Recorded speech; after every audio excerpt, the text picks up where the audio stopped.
My name is Michael Summers. I'm the president of the local chapter here of the Ireland-US Council. So on behalf of the Council, I'd like to welcome you all here today, those of you who live in Ireland and those of you who've come over from the United States. I also want to acknowledge our Lingus for their support.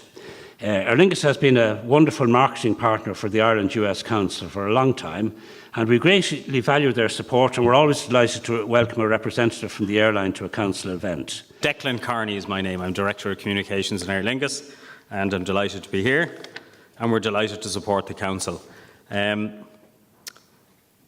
Good afternoon to everyone, especially our esteemed guests, Mr. Slattery, our Ambassador O'Malley, and fellow Council members. I'm pleased to be here to represent Aer Lingus. Last month we actually took a major part in the Council's St. Patrick's Day lunch, where we staged a reception and a launch of our new business class product, and you'll see some of our marketing materials on your table. My final task today is an extremely pleasant one. It's a great honour for me, and I'd like to welcome the US Ambassador to Ireland to say a few words. Ambassador Kevin O'Malley has strong Irish roots, which are in the county of Mayo, I believe, and we're always pleased to welcome him to the Ireland-US Council podium. So it's a distinct honour and a high privilege for me to ask you to join me in welcoming Ambassador Kevin O'Malley. Thank you very much. I think not only do I have the best job in the United States, I'm not so sure that this isn't the best time to be here. The relationship, and particularly the business relationship between our two countries is absolutely astounding. When you look at the numbers that back up the business relationship, last year there was more than $300 billion in trade between our two countries. The investment between the United States and Ireland continues to grow at an unbelievable rate. Now, it probably won't surprise you that Ireland, the largest source of direct federal investment in Ireland is from the United States, and that's true, and that's probably not very surprising. But there's another fact, there are a couple of facts that I'd like to point out just for a second. One is that during the down years here, between 2007 and 2011, the United States invested more money in Ireland than it had during those 4 years than it had during the previous 58 years. So in other words, even when the Irish weren't betting on Ireland, the United States was betting on Ireland. On the other side of this, and this is a number that seems to surprise a lot of people, but because I'm coming from the United States, it was not a surprise to me when I first learned it, and that is that the 7th largest source of direct foreign investment in the United States is from Ireland, meaning that this country of 4.5 million people invests more money in Ireland and more money in the United States than everybody but 6 other countries on this planet. So the economists will say, well, economists, as you probably heard the line, God invented economists to make astrologers look good. Economists don't buy this theory that I'm about to tell you, but I think you understand it. The reason that this business relationship makes so much sense and is so successful between our two countries is that we get one another. You can come up with all kinds of economic theories, you can come up with all sorts of graphs, but the bottom line is that we simply get one another. The United States gets Ireland, and Ireland gets the United States, and we like doing business together. And so my hope is, as ambassador, that continues, and I am obligated to do everything I can, including pushing the TTIP treaty to try to make regulation make sense in our two countries, to reduce tariffs, to reduce government interference with business. But also, it is very much a part of my job, and one which I am very passionate about, to make sure that the relationship that you and I share today is shared by your children and your grandchildren and my grandchildren. The face of Ireland is changing. You are accepting many more immigrants now than you did before. 1 in 6 people born in Ireland is born of non-Irish parents. It's a very young country with about 30% of your population under the age of 26. So the demographics of Ireland is changing. The demographics of the United States is changing. We have, for example, 11 million undocumented Hispanic immigrants living in our country, which we will absorb. They're good, hardworking people who were no different than the Irish immigrants of before. They've come to the United States seeking they're economic refugees from Central and Southern America, and they've come to the United States to seek safety so that they can raise their children outside of drug wars, and they come to the United States and they work hard. But they're going to change the face of the United States. Another thing, Ireland isn't exporting O'Malley's anymore. There won't be people like me who have a direct link and direct roots so quickly to Ireland. So we need to do, we can do two things. We can just assume that this relationship will be handed down from the next generation and the next generation after that, which I don't think is a smart plan. Or we can do everything that we can to connect the young Irish and the young Americans. So we are doing, through a series of programs, which I do hope that you will support, trying to connect young Irish with young Americans on using the language that the young use: music, technology, entrepreneurship, and innovation. So that's the task that's before us. We have a great relationship between our two countries. We recently lost Don Keogh, a great example of the strong familial and business relationship between our two countries. And I think that we need to continue to strive to make sure that this relationship gets handed down. I think it would be a tragedy if 30 years from now the crowd in this room is down to 10 or 12 people, and that the ambassador doesn't come to a lunch like this, and there isn't, Aer Lingus isn't launching new flights between the United States and Ireland. That would just be a tragedy. I hope that you'll join us in our efforts to make sure that this relationship continues on and is cherished by your children and your grandchildren and my grandchildren. Thank you very much for having me here. And now, to introduce our guest speaker, it's my great pleasure to ask Pat Gaynor from the Bank of Ireland to come to the podium. Donald is Chief Executive of Avalon Holdings, one of the largest aircraft leasing companies in the world and headquartered in Ireland, which he founded in May 2010 with team members from RBS Aviation Capital with initial capital of $1.4 billion. Last December, Avalon listed on the New York Stock Exchange, which was the largest ever listing of an Irish-founded company on the exchange. So please join me in welcoming Donald Slattery of Avalon Holdings. Today, Bank of Ireland is at the forefront of European banks actually lending and taking real risk positions in aircraft finance. We'll be announcing a very large transaction next week where Bank of Ireland is one of 5 global banks leading a very, very large debt transaction for Avalon. And I think it is fantastic that we have at least one Irish institution that's funding an industry that Ireland dominates. My first interaction with aircraft was in 1970. I was 3 years of age. My father had a little business in Ennis where he delivered fresh fruit and vegetables to the flight kitchen in Shannon. And Ireland in the late 60s, early 70s was a pretty dour place. But Shannon was this mecca of internationalism. And I can remember seeing the tail of a Pan Am 747, smelling the kerosene and thinking, this feels to me like something I should do for a living.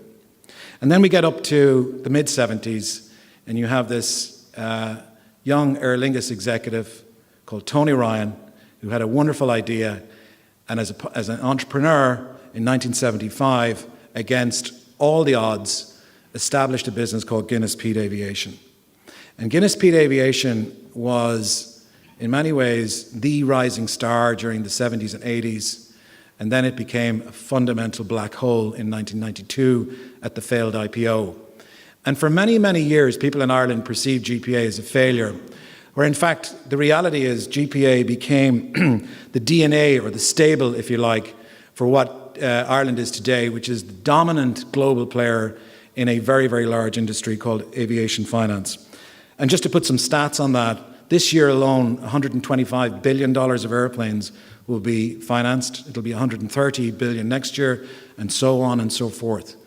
And the good news is that at least half of those aircraft will be financed through operating lease, and the better news is that most of them are owned and financed by aircraft leasing businesses based here in Ireland, employing Irish people, and helping a broader set of professional services firms to grow and flourish. So it's a very, very large global industry. Maybe just to spend a minute on Avalon. Pat kindly mentioned our public offering on the New York Stock Exchange. For me, that was a highly emotional day because you get to the stock exchange and you're about to give birth in the public markets of this company that you've started. And you get onto the floor of the New York Stock Exchange, and I don't know if many people have ever done that, but it's an extraordinary experience because when you walk in, you feel like you're walking into an Irish home. There's so many Irish people who are brokers and market makers on the New York Stock Exchange. We basically control the floor. And they all circled around us and put their arms around us. The O'Malleys, the Murphys, these guys have been there for generations. And for them, it actually was an extraordinarily important day that they saw an Irish company list on the exchange. And when we started Avalon in 2010, Ireland was a pretty challenging environment for all of us, both corporately and personally. And we sat down as a very small team then, 12, 13 people, and we said, okay, we want to have a philosophy that will bind us forever and that will be a constant in how we think about our business. And at that point, we decided that the Darwinian quote that I'm sure most of you will know, that it's not the strongest nor the most intelligent of the species that survive. It's the one that's the most adaptable to change. And being adaptable to change is a core metric for success in any business you're running. The problem is, though, that human beings, all of us, including myself, hate change. And somebody once said to me that the only human that actually embraces change is a 6-month baby with a dirty nappy. And the rest of us just kind of put up with it. So that was the philosophy back in 2010. And as we look at the success that we've created as a team, Kipling's quote now comes to mind. And Tony O'Reilly used to use this quote a lot, and it does resonate with me because it grounds you. And effectively, to paraphrase, treat success and failure as imposters. Okay? So success and failures will visit you over life, but do not treat them and take them seriously. Which takes us on to the culture of Avalon, and this is a very important personal philosophy that I wanted to share with you. A core belief of our firm is that the culture of an organization eats strategy for breakfast. They're not my words. But if you can get the culture right in any organization, whether that is in a political organization, a sporting organization, or a business, if you get that culture right, you're a significant way forward to achieving success. And at the heart of culture, in our mind, are the values of a firm, what it means to be part of your organization, how you define yourselves. And one of the challenges I'd ask you to think about for yourself and your own firm, or when you go back to the office, hopefully not this afternoon, but on Monday, ask your direct reports what the values of your company are. And I think you will be surprised, potentially shocked at the lack of consistency of what you get back. At Avalon, we have 5 values. They are instilled into us, we believe them, and we run the business by them. And they are transparency, respect, insightfulness, bravery, and ebullience. The Irish joie de vivre, the crack, because it is an important component of who and what we are as a nation, and we should embrace it. I was in New York about 2 weeks ago at an event, and I was lucky enough to attend a dinner with Warren Buffett, who was being interviewed by the famous Charlie Rose. He's one of the big US television personalities, and it was an extraordinary interview. And Buffett is a really interesting person to listen to. He's a very, very insightful guy, hugely successful, one of the biggest philanthropists in the world. But one of the themes that he touched on was why businesses fail. And he referenced this recently in his year-end letter. And he said they're the A, B, and C of business failure. And when things are going well, such as this moment in general, Ireland is beginning to really flourish for the first time in a number of years. A lot of the businesses in this room that are based here are flourishing. These are the times where you must consider the prospect of failure and how it might arise, because you cannot consider failure when you're in the middle of that storm. And the A, B's, and C's that he referred to are A, arrogance. If you see any arrogance coming into your organization, you must cut it out like a cancer. And if you think about 6 or 7 or 8 years ago, arrogance was abundant in many companies in Ireland, and it caused serious, serious problems. B, a perennial challenge for all of us, bureaucracy. You have to stamp it out. Michael and I were talking earlier about his time running the NTMA, and I asked him which minister he found the most useful to deal with, the most effective. I won't say who it was, but the characteristic was he made decisions quickly. He got to the next point and got on with it. Because too many of us in running our businesses get into analysis paralysis zone. And so bureaucracy is a destructive force, and when you see it, stamp it out. And the last one, C, is also a killer, and that is complacency. So when you're on top and all is going well, and this resonates with me personally as a Clare man. I see Brian McMahon down there. He's also an honorary Clare man. We won the All-Ireland there 2 years ago, correct, Brian? Well, a year and a half ago. And unfortunately, a bit of complacency set into the team. But I am confidently advised by our manager that there's no complacency this year. So if you've a few quid, go long and strong, Clare, for the All-Ireland. So arrogance, bureaucracy, and complacency. Buffett's words, but I think they resonate and they're pretty simple. Last thing I wanted to just talk about was, the next 20 years and, what we're seeing, what I see, not necessarily in aviation, but just as big themes and kind of where Ireland can punch above its weight. I think there's hard metrics and there are soft metrics to think about.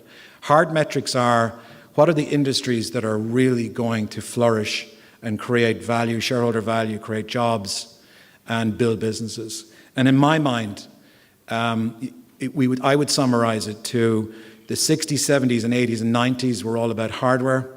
Next 20 years will all be about software and data analytics and big data analytics. And Ireland is actually at the forefront in the academic world in its thinking in this area. The new strategy embarked on by the government for the financial services, I always want to say centre, but they've dropped the centre, so it's the IFS, has big data at its core. And I think Ireland's legacy in software engineering is going to fuel our ability to really play a big part in that. However, if you think about the role that computers have played up to the last decade, they really got rid of sort of lower scale paid jobs. So they just optimized productivity on production and manufacturing floors. Well, I think the hard reality is that over the next 20 years, the jobs that a lot of us do in this room are going to be replaced by computers that will do the thinking for us, better for us. And there's going to be a real challenge on the traditional professional classes as to what our jobs and roles will be over the next 20 years. But the good news is, and this comes from research by MIT, which they've just released, is that they feel that the social skills, the ability to communicate, the ability to innovate, the ability to connect and network will become disproportionately more relevant in the next 20 years as the world becomes more and more dominated by big data and computers. And what are we really good at? We're really good at communicating, we're really good at networking, and what we have to become really great at is supporting and enabling entrepreneurship and innovation. And we've talked about it, but we haven't really gone to the forefront of enabling young entrepreneurs. These young men and women who could be the age of 10 are the future. And all of the new big businesses, all of the new big brands will come from business ideas that are being developed in somebody's head today. If you look at the top 10 or 20 global brands today, 60 to 70% of them did not exist 10 years ago. Think of Google. It didn't exist really 10 years ago. So go out 20 years from now. So there's a massive opportunity for Ireland to be at the forefront of intellectual thinking and innovation. And there's a lot that we need to do to enable that, and education is right very much at the core. So as we begin to generate some budget surpluses over the next number of years, a personal agenda of mine will be to put a lot of focus and pressure on the government to begin to invest disproportionately in education, from the primary schools up. And by the way, the statistics tell you it's not all about class size in schools. It's not necessarily all about more teachers. It's what you're teaching the kids and the subjects that are relevant and will allow them to be successful over the next 20 years. So with that, it's a quick run through the vernacular of Donald in San Francisco in 1989, through the 100 years of Ireland's aviation, and I think the next 100 years will be more exciting. In terms of our relationship with the United States in aviation, the facts are, and I was actually very pleasantly surprised with the statistic that the ambassador said about the FDI from Ireland into the States. Ireland is the Boeing aircraft company's biggest customer in the world.